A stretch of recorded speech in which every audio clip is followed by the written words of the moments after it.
Olá, estamos começando o quinto episódio do Cafezinho Acadêmico, o podcast do curso de Psicologia da Rede de Ensino Docton de Juiz de Fora. Sejam todos e todas bem-vindas. Sou Américo Galvão, psicólogo, professor, e junto com a professora doutora Ana Rita Negri, coordenadora do nosso curso de Psicologia na Unidade Juiz de Fora, estaremos sempre por aqui trazendo temas relevantes da nossa ciência com aquele cafezinho bem caprichado. Para hoje, nós escolhemos o tema A Inteligência Artificial já está em sala de aula. E agora? Conosco, nesse quinto episódio, contamos com a participação especial dos colegas professores, que vou aqui apresentá-los. Começo pelo professor Henrique Moraes Kopic, professor universitário, realizador audiovisual e pesquisador.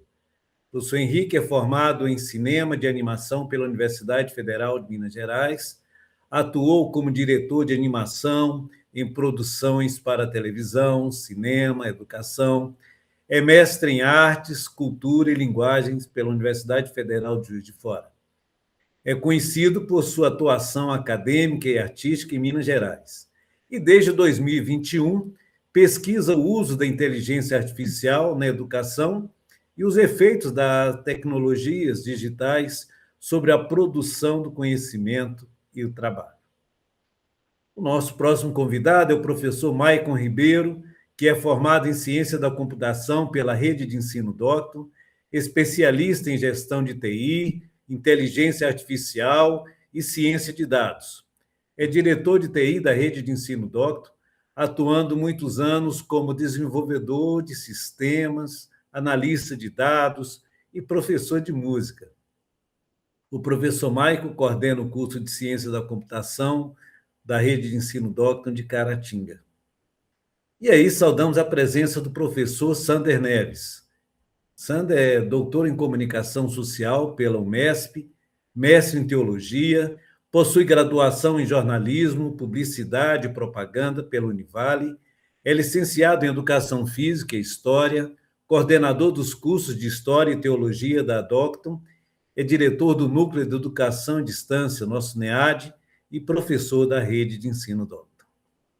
Então, professores, sejam bem-vindos. Bom, minha gente, segundo pesquisas da TIC Educação 2024, do Comitê Gestor da Internet do Brasil e da Associação Brasileira de Mantenedoras de Ensino Superior, a ABMS, o uso da inteligência artificial generativa já faz parte aí da rotina educacional. Entre os estudantes da educação básica, 37% afirmam utilizar a plataforma de IA em pesquisas e atividades escolares, com frequência na rotina aí dos seus estudos.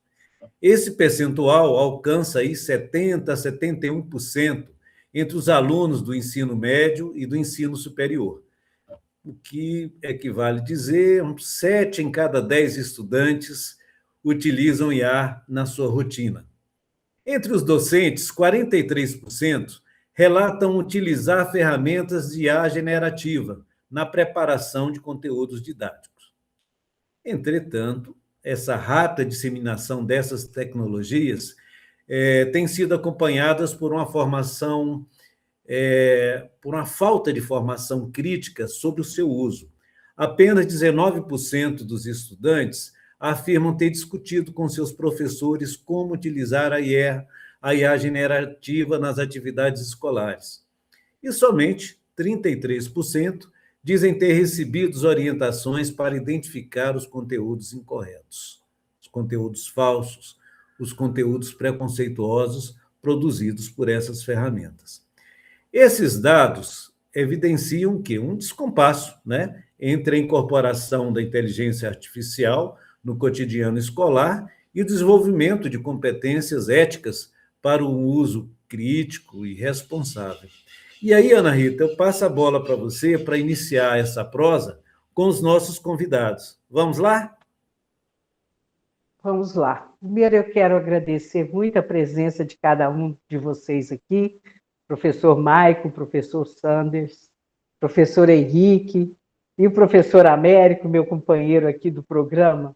É uma alegria muito grande estar com vocês e poder prestar esse serviço à nossa comunidade de questionamento, né, de reflexão sobre o uso da inteligência artificial na educação. Nós né, estamos aqui discutindo uma questão que faz parte do nosso dia a dia, e ela aumentou o uso, né, das ferramentas da inteligência artificial, ela passou a ser, né, muito grande a partir da pandemia. Claro que ela vem sendo usada há muito mais tempo do que isso, né? Nós temos registros, né, de uso de dados de inteligência artificial há muito mais tempo, mas nós temos, né, agora essa questão, a inteligência artificial está no meio da nossa sala de aula. E agora, o que vamos fazer?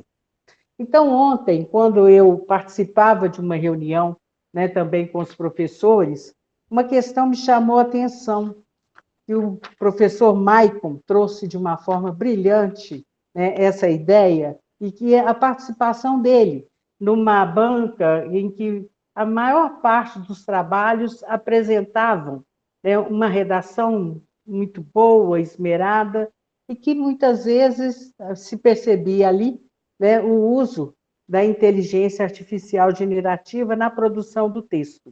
Tá? Então, o que nós, né, pensamos a partir disso? Quando você deixa de ter um único aluno usando, ou um ou outro, né, mas um coletivo usando a inteligência artificial, tem algo que a gente precisa perguntar aí, né? Como que esse fenômeno está acontecendo? Né? Qual é a base? Qual é a citação que é feita num trabalho científico a partir, né, dessa pesquisa, desse desenvolvimento?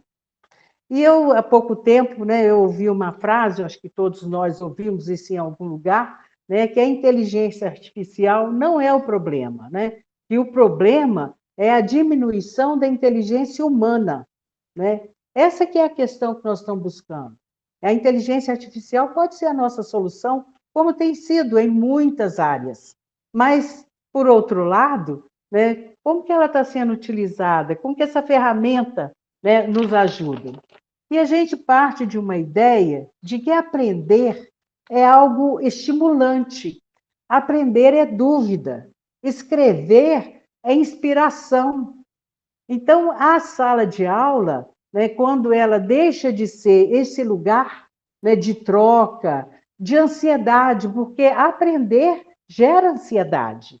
Você está mudando de plano de aprendizagem. Então, eu queria começar aqui ouvindo, né, a experiência do professor Maicon, mas depois eu passo a pergunta para o professor Sander e para o professor Henrique, que eu sei, né, que tem algo a dizer sobre isso, todos nós temos, mas, professor Maicon, como você tem visto essa utilização assim, em grande escala e como que a sua história, né, vai contando e você vai percebendo essa evolução do uso da inteligência artificial, né, na produção de trabalhos acadêmicos ou mesmo, né, para substituir alguma produção de texto dos alunos?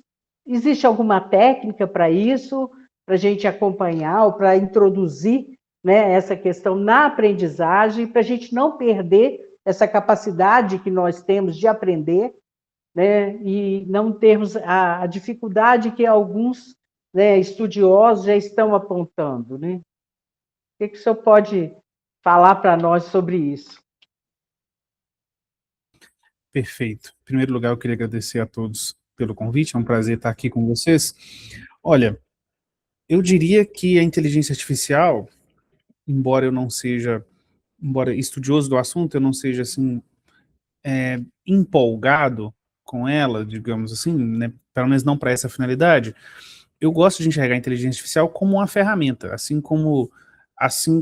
eu me refiro às inteligências artificiais generativas, assim como existe um computador para você digitar e ele vai aumentar a sua produtividade, você consegue escrever mais rápido, mais textos, e eu diria que a inteligência artificial, se usada como uma ferramenta para apoio nesse sentido, eu vejo com muito bons olhos.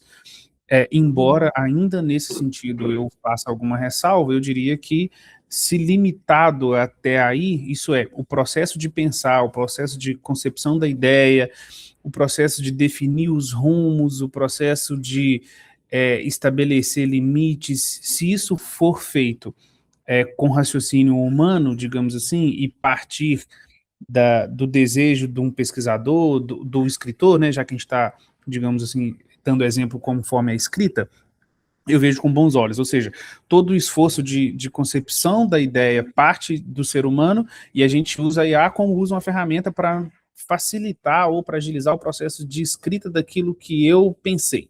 Nesse sentido, eu vejo a inteligência artificial como muito benéfica e vejo que, quando usada dessa forma, ela dá resultados muito bons, tanto no que tange à produtividade e na qualidade daquilo que se produz mesmo, porque me parece correto dizer que ela escreve melhor do que a média dos seres humanos.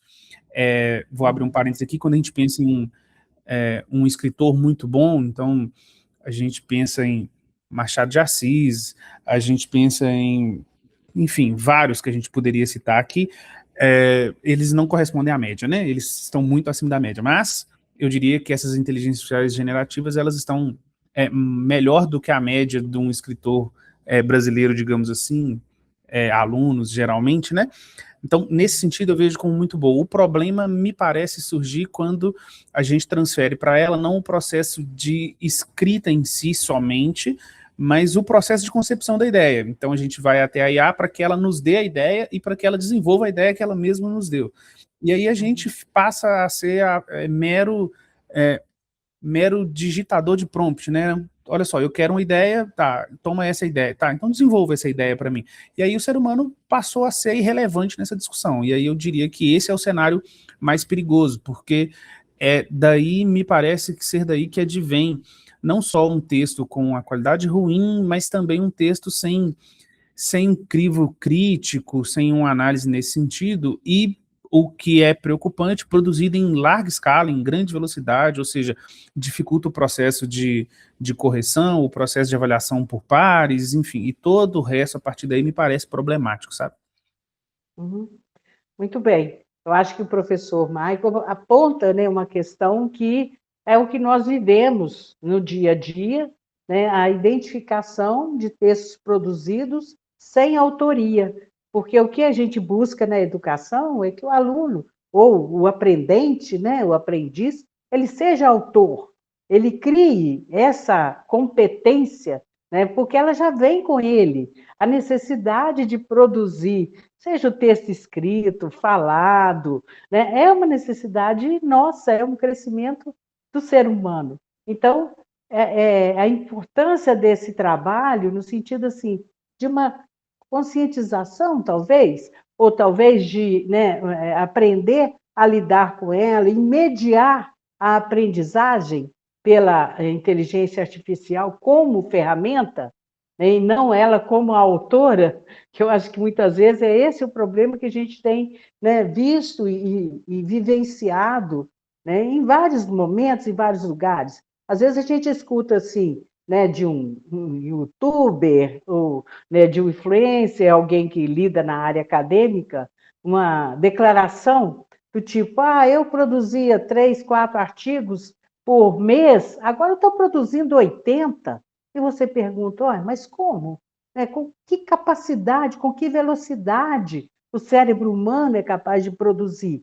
Aí é a questão, né, que a gente começa a preocupar, quer dizer, não é uma questão de uma produção autoral, né? Você escrever um prompt não quer dizer que você é o autor. Como você lida com aquela ideia construída, né? Não é mais perguntar quem fez essa frase, né? Ou como você defende, como você aplica. Aí eu quero perguntar ao professor Sander, que trabalha direto com essa questão, né, do ensino à distância, da avaliação, da questão da sala de aula enquanto, né, lugar do não lugar, né? Que o ensino à distância, o aluno está onde ele deve estar, como deve estar, e nós, onde, né, também geograficamente não há um limite para esse contato, mas há a interação de uma outra forma. Então, professor Sanders, como que você tem acompanhado essa evolução da aprendizagem, a utilização da IA na aprendizagem? Você ontem falou, né, de uma forma muito interessante sobre a história da Doctum, né, e a inteligência artificial a partir do momento que você também assume a direção a coordenação do núcleo, né, de ensino à distância. Como que você vê tudo isso? O que você pode nos dizer sobre isso? Ei, gente, primeiramente, boa tarde e agradeço o convite, né? Um tema eu gosto bastante, que ao mesmo tempo me deixa feliz e me deixa preocupado, né? Eu vou começar pela sua provocação sobre a educação, ligando a EAD à inteligência artificial. Eu acho mais complexo lidar com essa relação com os estudantes na educação à distância do que na educação presencial. Né? Aí depois eu vou separar em dois aspectos a educação à distância. Né? Eu vou primeiro separar a educação presencial com a a educação à distância. Nós, né, pelo menos eu venho de uma época que não existia EAD ainda no Brasil, dos moldes que tinha, né? Eu comecei a dar aula há quase 30 anos, então eu estudei, eu comecei a dar aula totalmente presencial, não existia disciplina à distância. Isso começou um pouco depois que eu comecei a dar aula. E se naquele contexto, né, pegando uma linha histórica, a gente falava naquela época, traçando um paralelo assim, do Google, dos buscadores, né? Não sei se o Google já existia, mas o Yahoo eu tenho certeza. Então a gente falava, em boa medida, isso que a gente debate hoje com os buscadores, né? Pronto. Chegaram os buscadores, os estudantes nunca mais vão estudar, eles vão ir colocar lá no busca, vai vir um texto, ele vai pegar o texto, vai dar um Ctrl+C, Ctrl+V, e ele vai se tornar autor, entre aspas, né, daquele texto que ele buscou, que ele foi lá nos buscadores e arrancou aquele texto de lá e colocou num trabalho como se fosse dele, né? Então a preocupação já vem desde os buscadores desse copia e cola, né? De não do estudante não buscar uma autoria, não buscar uma reflexão, e sim buscar as facilidades que o mundo tecnológico nos oferece, e isso já tem umas 3 décadas, mais ou menos, né? Aí naquela época do presencial, e quando a gente fala do presencial, né, e a gente aqui está falando em boa medida para alunos de psicologia, cuja maioria das disciplinas serão presenciais, né?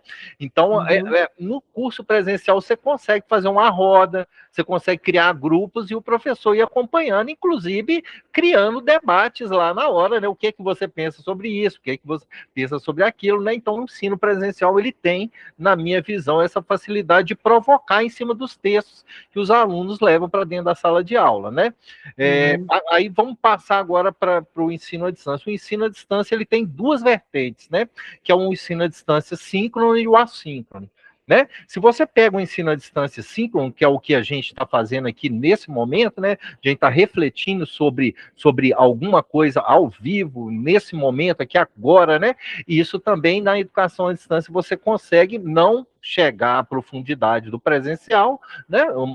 Quando você fala da relação professor-aluno, né? Você não consegue, mas você consegue, em boa medida, questionar o aluno, perguntar ao aluno, eu poderia que agora falar assim, isso que eu estou falando, o que você pensa, Maria Rita? Aí você concorda, Maico? Aí o Henrique fala assim, olha, eu quero falar, porque eu não concordo com isso. Então a gente, de maneira síncrona, a gente consegue perceber essa mediação, ela é fundamental na educação, né? Mas só que na EAD tem a outra parte, né? Que é a outra parte do ensino assíncrono. E o que é o assíncrono? É quem está assistindo isso agora. Quem está assistindo esse vídeo agora não estava aqui no começo de agosto, né, no início de agosto do ano 2026, vendo, participando, né, de uma maneira ao vivo aqui, então vai ver depois. Então essa é a maior preocupação de quem pega algo dentro da inteligência artificial e usa de maneira assíncrona, por exemplo, para entregar um projeto, igual o exemplo que o Mike citou, um TCC, né? Ou um plano de aula de um estágio, de um curso, né? Ou um relatório do curso de psicologia, né? Falsificar que você foi a campo fazer alguma coisa que você não fez, né? Então, essa é a maior preocupação que eu tenho em relação à inteligência artificial. Das pessoas, dos estudantes ou profissionais que sejam, de se usar das facilidades que as novas tecnologias têm para tomar para si algo que não foi pensado por essas pessoas. E tem vários estudos sobre isso, né? Brain rot, por exemplo, né? Que é o apodrecimento do cérebro, né? Daqui a pouco vocês vão falar sobre isso, né? Os impactos na mente do ser humano dessa inteligência artificial, né? Então me preocupa muito a parte da consciência dos alunos. E como os estudantes, né? A gente que é mais velho, assim, a gente vem de uma época inteligência artificial e pré-buscadores. A gente lia livro, né? Lá em casa eu tenho prateleiras de livros ainda, né? Livro no papel, né? Livro digital, isso não. Então, aquilo ali dá uma base, porque quando você está formulando seu pensamento, você está lendo, você está formulando seu próprio pensamento, e não um pensamento pronto, como vem dos buscadores e como vem da inteligência artificial. Como as novas gerações já estão inseridos dentro desse contexto cultural, é inevitável que eles se utilizem da inteligência artificial. Não tem como os estudantes não usarem. O que a gente tem que fazer como professor, como educador, é orientar de como eles vão se utilizar dessa inteligência artificial. E encontrar alternativas para isso, né? Eu, por exemplo, nos meus projetos integradores agora, eu estou inserindo, né, evidências, assim como o MEC nos cobra evidência dos cursos superiores, eu estou inserindo evidências lá, imagens, fotografias, né, ou filmagens, ou entrevistas, nomes, contatos, né? Então, a inteligência artificial está transformando a forma que o estudante tem de se relacionar com o professor e com a sociedade que ele vive. Uma coisa é certa, a superficialidade do estudante dentro do ensino superior, se a gente não trabalhar isso de uma maneira cuidadosa, ela vai se transpor para os profissionais, e o mundo, né, profissional, ele vai se tornar raso. Os estudantes só vão saber responder, só vão saber agir a partir de consultas à ferramenta de inteligência artificial, e não consulta ao próprio cérebro, aquilo que ele aprendeu no decorrer do curso. Acho que é isso.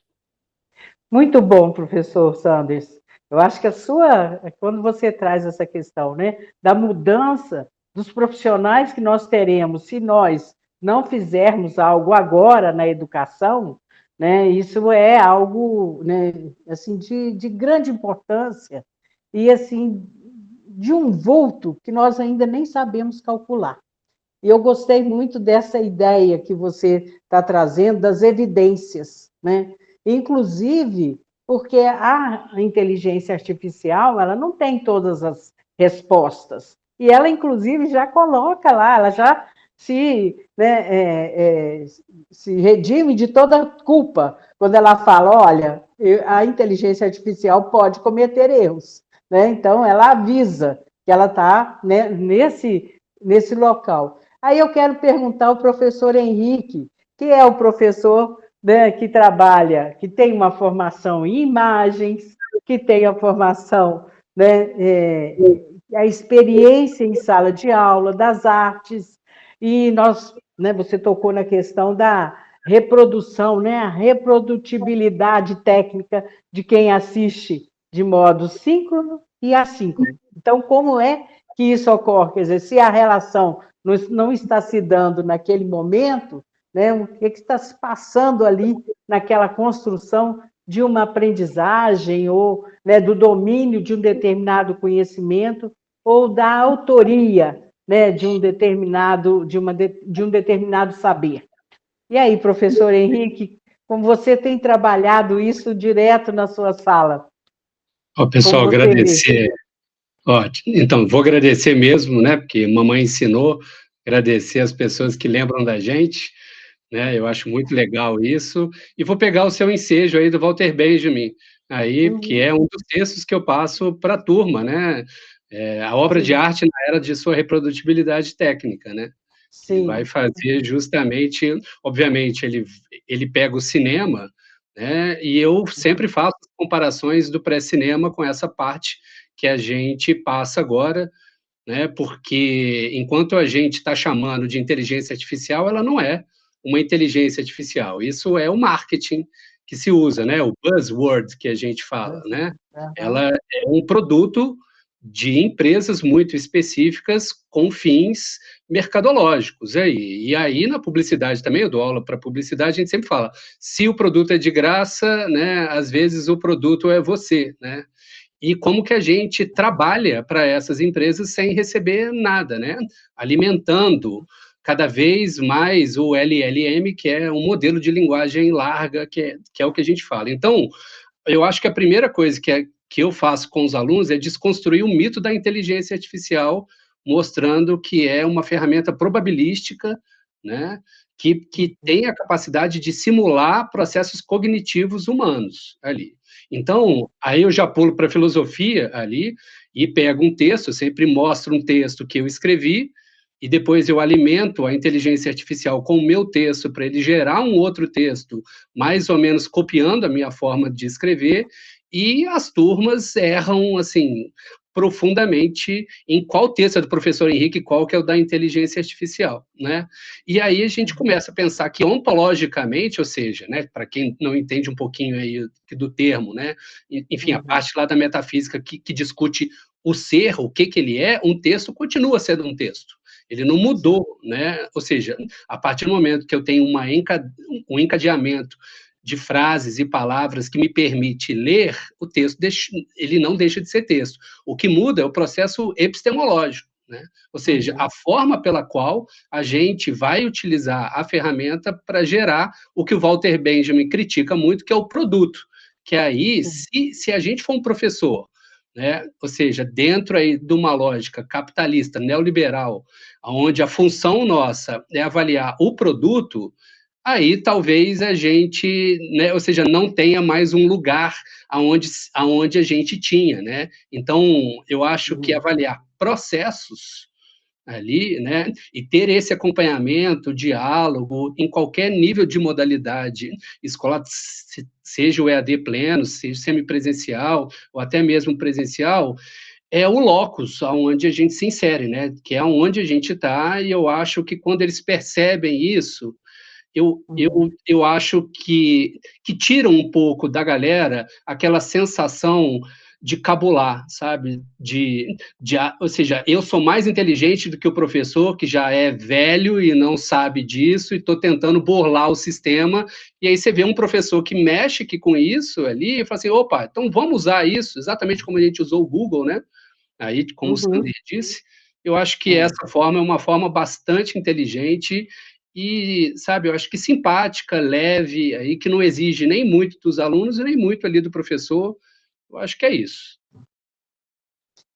Eu acho que realmente a gente usa a ferramenta para ajudar a nossa vida e não para atrapalhar, né? Então, a verdade é essa, o professor pode colocar a inteligência artificial no meio da sala de aula. E como o professor Henrique está destacando, criar ou ampliar, né, o processo crítico da formação. Porque formar é isso, formar é criar pessoas críticas, né? É criar pessoas que consigam entender aquilo que estão lendo, escrever a partir do que estão lendo, ou comunicando, né? Ou fazendo um diagnóstico, ou orientando um trabalho, atendendo, né? Formando pessoas. Então, na verdade, a educação, né, ela tem muito a fazer nesse sentido, e principalmente com criatividade e de forma leve. Eu acho que essa é a melhor solução. Nós podemos, né, usufruir do que criamos, porque a inteligência, o termo inteligência artificial é criado pelo homem, né?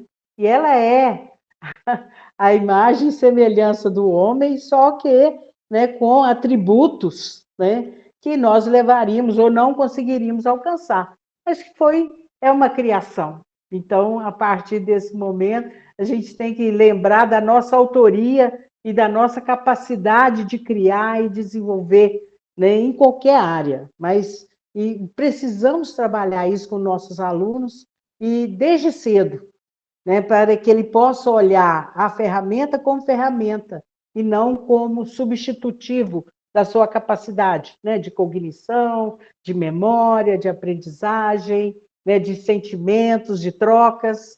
E eu acho que eu vou passar agora o professor Américo, né, para ele fazer uma geral de todos aqui, que eu acho que cada participação foi muito importante até agora. Muito bem, eu acho que nesse episódio nós identificamos aí desafios e benefícios da ferramenta, né, inteligência artificial, na sala de aula. E, assim, eu elencaria entre os benefícios essa possibilidade de aprender a qualquer momento, em qualquer lugar. O acesso a informações e conteúdos mais atualizados e diversificados, e até mesmo, né, a melhoria na eficiência e rapidez na resolução da escrita de dúvidas e problemas. Entre os desafios, eu acho que na utilização da IA, a gente identifica isso que é tão básico para a gente, tão caro para nós, que é a falta de interação humana, né? A dependência excessiva em tecnologias que podem falhar ou ficar obsoletas, né? E a possibilidade de erros nas avaliações e realizações pelas próprias inteligências artificiais.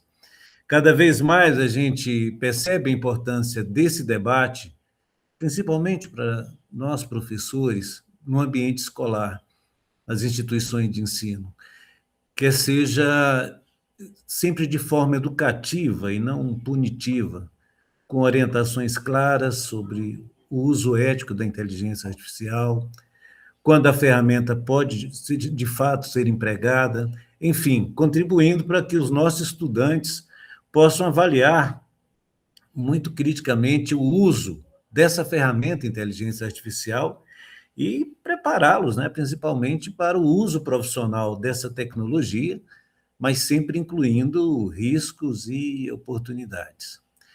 Bom, minha gente, nós chegamos ao final de mais um episódio e agradecemos de forma muito especial os nossos convidados, o professor Henrique, o professor Maicon, o professor Sander, que compartilharam seus conhecimentos, experiências e reflexões aí com tanta propriedade.